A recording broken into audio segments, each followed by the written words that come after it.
ಹೆಂಗಿದೆ ಅಧಿಪತಿದು?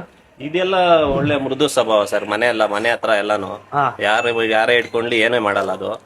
ಈ ಹಬ್ಬದಲ್ಲಿ ಮಾತ್ರ ಅದು ರೆಡಿ ಮಾಡದ್ಮೇಲೆ ಸ್ವಲ್ಪ ರ್ಯಾಶ್, ಅದು ಜಾಸ್ತಿ ರ್ಯಾಶ್. ಈಗೆಲ್ಲ ಯಾರ್ ಬೇಕೋ ಇಟ್ಕೊಂಬೋದು, ಮನೆ ಹತ್ರ ಮಕ್ಳಿಂದ ಎಲ್ಲಾರು ಇಟ್ಕೊಂಬೋದು ಅಂತ, ಅದೇನ್ ಇದ್ ಮಾಡಲ್ಲ. ಬಟ್ ಹಬ್ಬದಲ್ಲಿ ಮಾತ್ರ ರೆಡಿ ಮಾಡಿ ಚಟ್ಟ ಎಲ್ಲ ಕಟ್ಟಿ ಮತ್ತೆ ಪಿಪಿ ಹಾಕಿದ್ಮೇಲೆ ತುಂಬಾ ರ್ಯಾಶ್ ಅದು.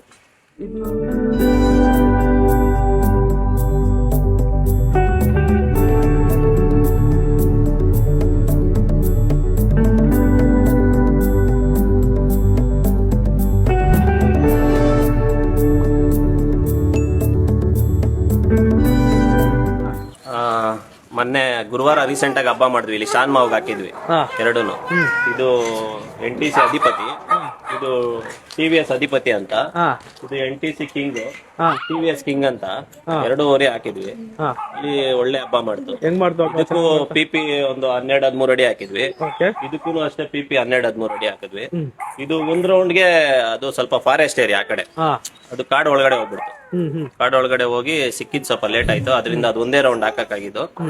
ನೆಕ್ಸ್ಟ್ ಇನ್ನೊಂದು ಹಬ್ಬ ಇದೆ ದಾಸನ. ಇದು 2 ರೌಂಡ್ ಹಾಕಿದ್ರ? ಇದು 2 ರೌಂಡ್ ಹಾಕಿದ್ವಿ. 2 ರೌಂಡ್ ಹಾಕಿದ್ವಿ. ಇದಕ್ಕೆ ಜೂಲ ಎಲ್ಲಾನು ನೀವು ಮಾಡ್ಸಿದ್ರ ಇಲ್ಲ ಅಲ್ಲಿನ ತಂದಿದ್ರ? ಎಲ್ಲ ಅಲ್ಲಿಂದಾನೆ ಮುತ್ತಣ್ಣವ್ರೆ ಎಲ್ಲ ಕಟ್ಕೊಳ್ಸಿದ್ರು. ಹೋರಿ ಸೆಟ್ ಎಲ್ಲಾನು ಹೋರಿ ಸೆಟ್ ಅದ್ರದ್ದು ಏನಿದೆಯಾ ಫುಲ್ ಸೆಟ್ ಮುತ್ತಣ್ಣವ್ರೆ ಅಲ್ಲಿಂದ ಕಳ್ಸಿಕೊಟ್ಟಿದ್ರು. ಎಲ್ಲ 2 ಸೆಟ್ ಕಳ್ಸಿದ್ರು. 2 ಸೆಟ್. ಇದು ಮತ್ತೆ ಮುಂದೆ ಎಲ್ಲಿ ಹಾಕೋ ಪ್ಲಾನ್ ಇದೆ? ಈಗ ಮತ್ತೆ ದಾಸನಪುರ ಇದೆ, ದಾಸನಪುರ ಹಾಕ್ಬೇಕು ಅಂತ. ದಾಸನಪುರದಲ್ಲಿ ಹಾಕ್ಬೇಕು ಹಾಕ್ಬೇಕಂತ. ಮತ್ತೆ ಹಲ್ಲಲ್ಲಿ ಏನಾಗಿದೆ ಹೋರಿ ಇದು? ಸರ್ ಇದು ಕಡೆ ಬಂದಿದೆ, ಅದು ರೀಸೆಂಟ್ ಆಗಿ ಬಂದಿದೆ ಕಡೆ. ಅದು ರೀಸೆಂಟ್ ಆಗಿ ಕಡೆ ಸ್ವಲ್ಪ ಎಳ್ಸು ಅಲ್ವಾ? ಸ್ವಲ್ಪ ಎಳ್ಸಿದೆ. ಇದು ನಮ್ಮ ಮೇಲೆ ಒಂದು ನಂಬಿಕೆ ಇಟ್ಟು ನಮ್ಮ ಮನೆಗೆ ಇವತ್ತು ಓರಿ ಹಾಕಿ ಕಳ್ಸಿದ್ದಾರೆ. ಅವ್ರಿಗೆ ನಾವು ಧನ್ಯವಾದಗಳನ್ನ ತಿಳಿಸ್ತೀವಿ. ಮುಂದಿನ ದಿನಗಳಲ್ಲಿ ಓರಿ ಹಬ್ಬನ ಉಳಿಸಿ ಮತ್ತೆ ಓರಿ ಹಬ್ಬನ ಬೆಳೆಸಿ ಅಂತ ಕೇಳ್ಕೊಂತ ನಾನು